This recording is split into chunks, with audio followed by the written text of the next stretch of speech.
Alright, hello everyone, and welcome to my FISHMAEL Pequod Captain breakdown review video. This identity is very, very, very, very good. Without a doubt, it's the single best identity in the entire game, bar none. Like, without a doubt, it blows Enclair out of the water. He doesn't hold a candle to what she's capable of doing. Anyways, let's get right into it, shall we? First off, the skill 1, to me, it is a 4 to 12 2-coin skill, which is decent for a skill 1. Combat start, apply 2 defense level up to 2 allies adjacent to this unit on the dashboard. On use, next turn, the leftmost skill slot of one other ally with the highest max HP gains highest resonance, aggro, once per turn. At 4+ highest absolute resonance, apply 1 protection to the ally next turn when they gain aggro, once per turn. And on the second coin, inflicts 2 bleed. So, this identity is essentially a support identity. There's not a whole lot of support identities like her in the game, to be honest. But she is a very, very good one. And basically, it's very incentivized to actually use her with the Pequod crew. And this skill right here is one of the more obvious reasons for it, because when you're using it, it's going to more often than not apply the aggro and the protection onto Pequod Heathcliff.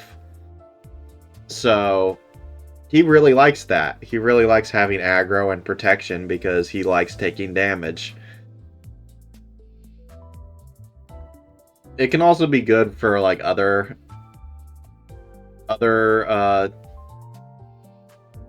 team compositions, like for example, it is an envy skill specifically, so that means that it actually works well with the middle gang, so you could use it and get benefit from Middle Dawn with her counter skill.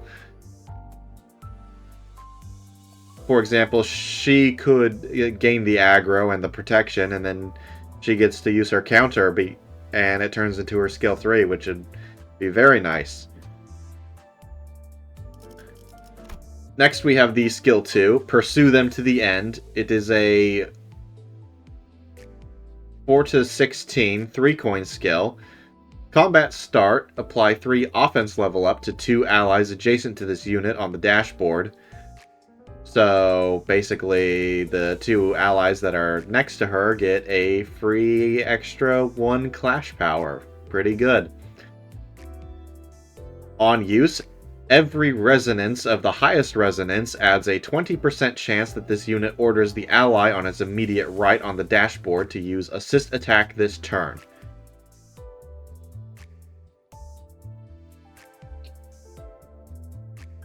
Assist attack is a status effect that, when applied, the unit follows up with an unopposed attack of its skill 1.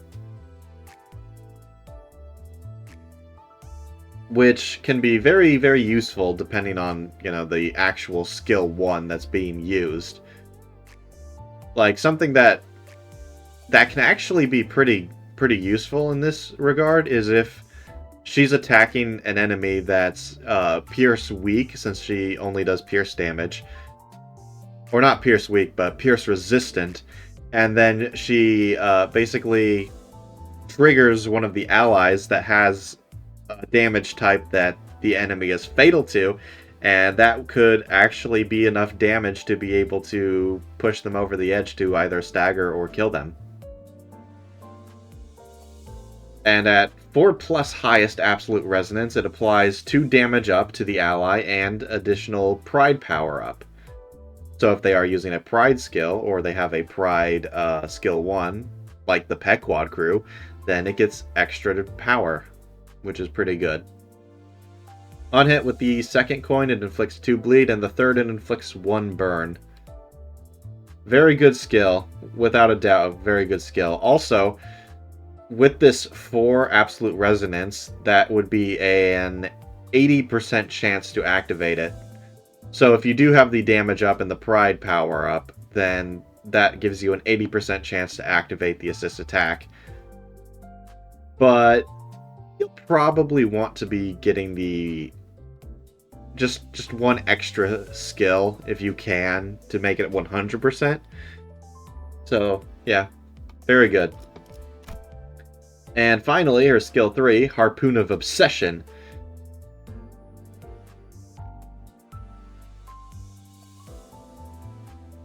It is a 4-16, 4-coin skill that deals more damage based on the target's missing HP up to 30%, which is very, very nice, very good.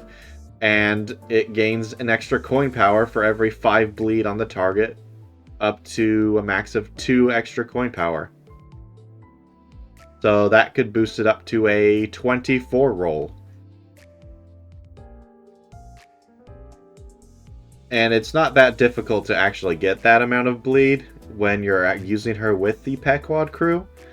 So having that coin power is pretty consistent, I'd say. After attack, if the target is staggered or defeated, 1 plus the highest absolute resonance divided by 2 allies with the least SP heal 10 SP and gain 2 poise and 4 poise count.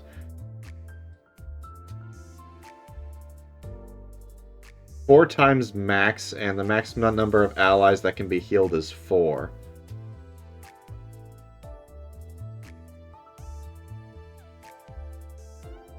So it says 4 times max, so I'm assuming that that is specifically per encounter. So if, for whatever reason, you are able to get 4 skill 3s off in a single fight, then that would basically mean after that, the 5th one will not give you these bonuses even if it does activate the thing, which it's highly unlikely that that will actually happen unless you're taking like a really, really long time to beat the fight. But with how powerful she is, it's very unlikely that that will ever come into play, so. On the second coin, it inflicts an extra bleed count, and the third coin inflicts 2 bleed potency, and the fourth coin, it inflicts a burn count. Pretty very good damage skill. Insanely good damage skill, actually. One of the best damage skills in the entire game.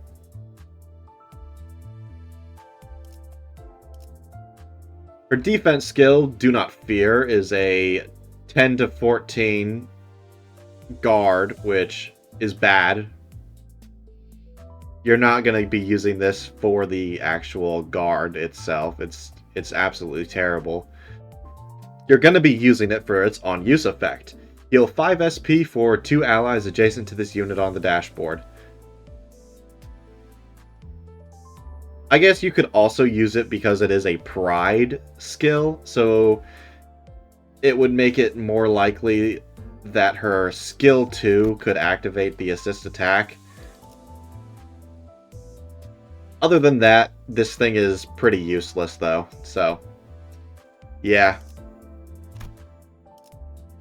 Now, very interesting to note, she actually has 2 passives, which is the first of its kind. I don't think any other identity has 2 passives built into their kit, so that is really, really cool. I mean, technically speaking, some identities act like they have multiple passives. Like, I'm pretty sure Enclair himself has a line like this in his kit for his passive.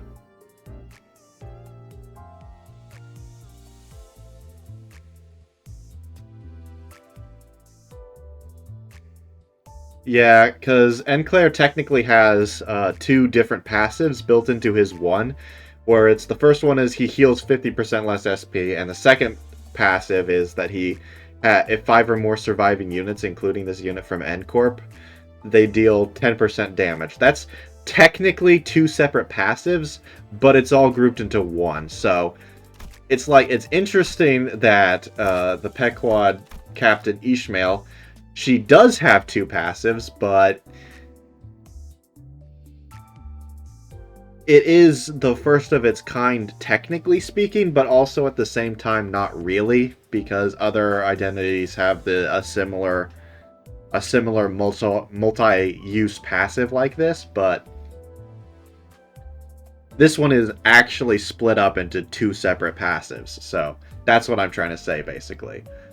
First one isn't actually that interesting of a passive. It just, she deals an extra 10% damage if the enemy is from the lake, which, it's nice. It's nice flavor text, I guess, but at the end of the day, it doesn't really do anything. Her real passive, Captain of the Pequod, is a 3 Pride Resonance. After attack, if the enemy is defeated after this unit's attack. Why do they have that twice? That's what they have, after attack there twice, which is weird. So after the enemy is defeated after an attack, gain 4 poise, 2 poise count, and the status effect Overheated Gas Harpoon, which inflicts 1 burn on hit.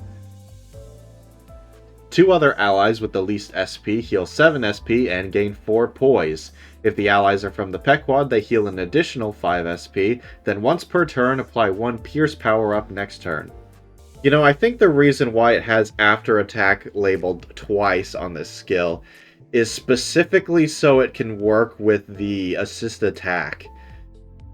Because otherwise it would imply that, like, it would only activate after her attack finishes, right?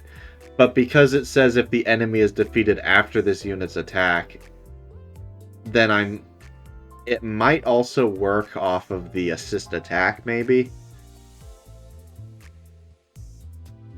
Though the weird wording makes me inclined to believe that it should work that way. Her support passive, Captain's Orders, is the same, Pride Resonance. After attack, 1 ally with the highest SP gains 2 poise and 2 poise count when the target is defeated after that unit's attack. Pretty standard stuff. Nothing really that crazy. You're probably not going to really be using her support passive that much, but it's okay. It's okay for poise units, I guess. Now, there is one last very, very interesting aspect about her kit that I noticed almost immediately when I brought her into the mirror dungeon, which is her sanity. She actually has unique sanity properties. Obviously, she has the normal increases after winning a clash by 10. But she gains an extra 10 sanity after she defeats a unit, regardless of their level, which is very interesting considering for most other identities it is only if the enemy's level is higher, so she will always gain sanity from killing enemies. And it increases by 15 after this unit defeats an enemy whose level is higher than this unit's. Meaning, I'm pretty sure these both stack. These both stack, by the way. So, whenever she defeats an enemy that is a higher level than her, she gains 25 sanity. And, a little bit funny, if an ally is defeated, her sanity is increased by 10, which is... She gains sanity when her allies die. But this is the one that really signaled me into this, is the decreasing of sanity. Because her sanity doesn't decrease when allies die. Instead, it decreases by 5 whenever an ally defeats an enemy whose level was higher than this unit's. It does not decrease when the enemy is defeated by an assist attack, though. So essentially, how she plays is her allies are like there to do damage, but she doesn't want them to actually finish off the enemies. She wants to be the one to finish off all of the enemies, which is pretty fitting for the character. It's very interesting how Project Moon did this with her sanity to make it so that the character is actually played like she's a narcissistic bastard. So I love it. Best identity in the game. Hands down. No contest. Yeah. If you want to try her out, use her if you don't have her for whatever reason, which you should definitely pull her, without a doubt. Here's my friend code, so you can use her even if you get unlucky or something. Yeah. Anyways, that's it for me. See you later. Bye.